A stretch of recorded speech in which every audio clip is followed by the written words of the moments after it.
भारत की पारंपरिक ज़मीन में ऐसे कई राज दफन हैं जो कई वर्षों या कहें सदियों बाद भी आज भी उसी तरह ताज़ा और अनसुलझे हैं जितने पहले कभी हुआ करते थे। ये रहस्य कुछ ऐसे हैं जिन्हें जितना सुलझाने की कोशिश होती है ये उतना ही उलझते जाते हैं। ऐसा ही एक राज राजस्थान के जैसलमेर जिले के कुलधरा गांव में भी दफन है। यह गांव पिछले 170 सालों से वीरान पड़ा है। एक ऐसा गांव जो रात ही रात में वीरान हो गया और सदियों से लोग आज तक नहीं समझ पाए कि आखिर इस गांव के वीरान होने का राज क्या था। कुलधरा गांव के वीरान होने को लेकर एक अजीबोगरीब रहस्य है। दरअसल कुलधरा की कहानी शुरू हुई थी आज से करीब 200 साल पहले, जब कुलधरा खंडहर नहीं था बल्कि आसपास के 84 गांव पालीवाल ब्राह्मणों से आबाद हुआ करते थे। लेकिन फिर जैसे कुलधरा को किसी की बुरी नज़र लग गई। वो शख्स था रियासत का दीवान सालम सिंह, अयास दीवान सालम सिंह, जिसकी गंदी नज़र गांव की एक खूबसूरत लड़की पर पड़ गई थी। दीवान उस लड़की के पीछे इस कदर पागल था कि बस किसी तरह से उसे पा लेना चाहता था। उसने उसके लिए ब्राह्मणों पर दबाव बनाना शुरू कर दिया।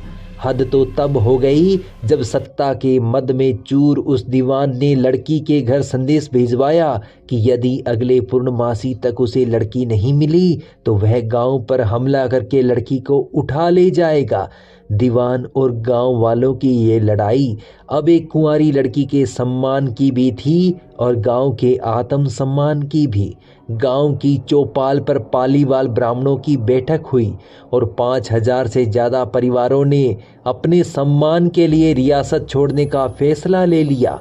कहा जाता है कि निर्णय लेने के लिए सभी 84 गांव वाले एक मंदिर पर इकट्ठा हो गए और पंचायतों ने फैसला किया कि कुछ भी हो जाए अपनी लड़की उस दीवान को नहीं देंगे। अगली शाम कुलधरा कुछ यूं वीरान हुआ कि आज परिंदे भी उस गांव की सरहदों में दाखिल नहीं होते। कहते हैं गांव छोड़ते वक्त उन ब्राह्मणों ने उस जगह को श्राप दिया। बता दें कि बदलते वक्त के साथ 82 गांव तो दोबारा बन गए, लेकिन 2 गांव कुलधरा और खाभा तमाम कोशिशों के बाद भी आज तक आबाद नहीं हुए हैं। ये गांव अब भारतीय पुरातत्व विभाग के संरक्षण में है, जिसे दिन की रोशनी में सैलानियों के लिए रोज खोल दिया जाता है। कहा जाता है कि यह गांव रूहानी ताकतों के कब्जे में है। टूरिस्ट प्लेस में बदल चुके कुलधरा गांव घूमने आने वालों के मुताबिक यहाँ रहने वाले पालीवाल ब्राह्मणों की आहट आज भी सुनाई देती है। उन्हें वहाँ हर पल ऐसा महसूस होता है कि कोई आसपास चल रहा है। बाजार के चहल पहल की आवाज़ें आती हैं। महिलाओं के बात करने और उनकी चूड़ियों और पायलों की आवाज़ हमेशा ही आती रहती है। प्रशासन ने इस गांव की सरहद पर एक फाटक बनवा दिया है, जिसके पार दिन में तो सैलानी घूमने आते रहते हैं, लेकिन रात में इस फाटक को पार करने की कोई हिम्मत नहीं करता है।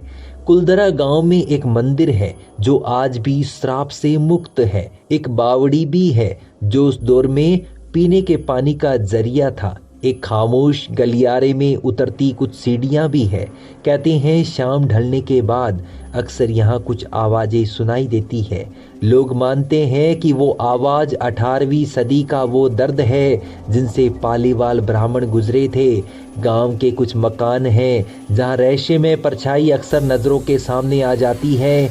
दिन की रोशनी में सब कुछ इतिहास की किसी कहानी जैसा लगता है, लेकिन शाम ढलते ही कुलधरा के दरवाजे बंद हो जाते हैं और दिखाई देता है रूहानी ताकतों का एक रहस्यमय संसार। लोग कहते हैं कि रात के वक्त यहाँ जो भी आया वो हादसे का शिकार हो गया। अगर आपको भी भूतों के साथ मिलने का शौक है तो आप भी कुलधरा जरूर जाइएगा। नमस्कार।